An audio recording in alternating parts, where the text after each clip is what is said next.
everybody, welcome to Review a Day, episode number 8 for Wednesday, August the 20th, 2008. Hello everybody, welcome to Review a Day, the daily video blog where I review a movie 7 days a week. My name is Leland Brungar. Thank you very much for joining me. I'm continuing Fellini a Day this week, and I'm going to be bringing to you another really great classic Fellini film. Every single one of Fellini's films is classic, but this one, Nights of Cabiria, or in Italian, Le Notti di Cabiria. My Italian sucks. The story's by Fellini, it's directed by Fellini, and it stars, yet again, his fantastic wife, Giulietta Messina. This film, it's kind of a hooker with a heart of gold story.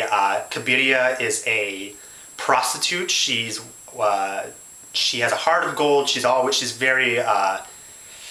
She gets her heart broken many times in this movie, but she's always kind of moving forward and trying to, she never gives up. She never gives up. And she ends up on a date with a very famous movie star at one point.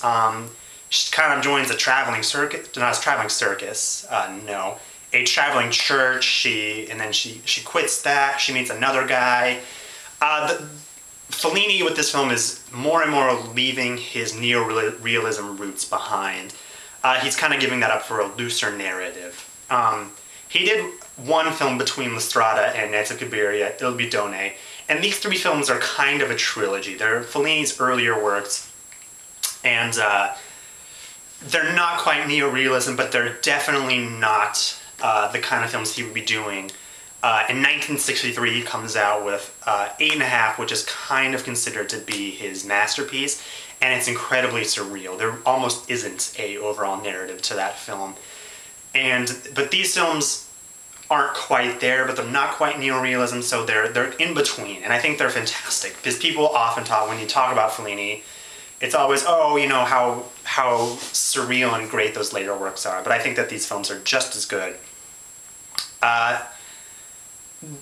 Nino Rota, who did the score for this one, knocks it out of the park again. I don't think the score is as memorable as La Strada or 8½, or Amarcord, which he would do later on.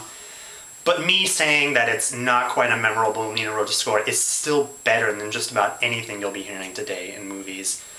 It makes me so sad that we don't have composers like this working on films anymore. The only composer I can really think of that's really big and in the forefront for me right now would be Michael Giacchino, who did the music for Lost. He did a really great score for Speed Racer. I know a lot of people really didn't like that. I loved it.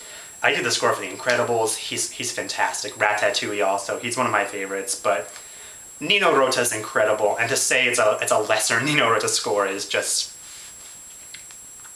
it's great anyways.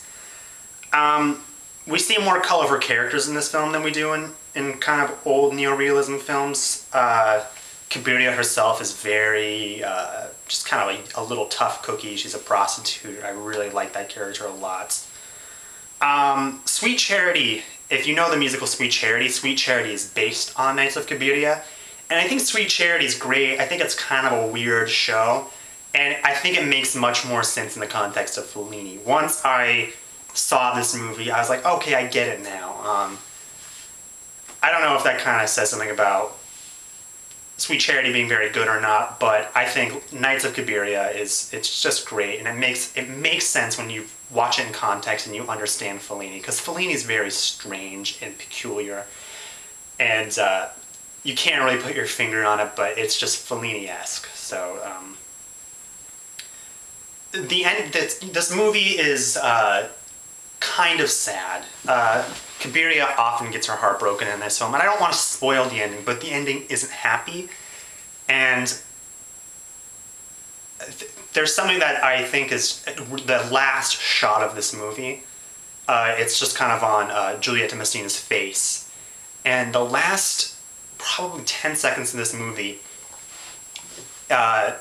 she gives a glance to the camera, and I've never seen in a film something so well directed that she conveys so much in just a glance. In one glance, she conveys more than so many directors hope they could convey in an entire film. And it changes the entire tone of the ending. The ending is very sad, But there's just this tiny moment when she looks at the camera, and it changes the tone of everything. And if I highly recommend seeing this. I don't know if it's on YouTube, but if it is, don't watch it on YouTube. See the whole film, because it's fantastic. As I said, people often talk about Fellini's later works. I think this one is just as good, and I think this is Giulietta Messina's best performance. Later on, he did Juliet of the Spirits with her, which is when Fellini really went off later and did something really surreal. It's his first color film. I don't think it's as good. I don't think it has as great of a point as this one does. So that's my review of Nights of Cabiria. It's fantastic. I highly recommend seeing it. Fellini, I know Fellini probably isn't for everyone, but if I could get one person out there to discover Fellini and love it, he's one of the best. So I'm probably actually not going to do a Fellini review tomorrow. I realize a lot of people probably don't give a shit about Fellini. So tomorrow I'm actually going to do my review of David Fincher's Zodiac, which I've watched twice in the last few days, and I'll give my thoughts on that film. And then I'm probably going to do another Fellini review on Friday. Friday I'm also going to go be seeing the new movie Death Race, which I think looks ridiculous. I'm not quite sure what I'm in store for, but I'll be reviewing that. So you can see my review of Death Race on Saturday. So if you guys are enjoying these reviews, make sure and subscribe here on YouTube. So thank you very much for watching, and I'll see you guys tomorrow.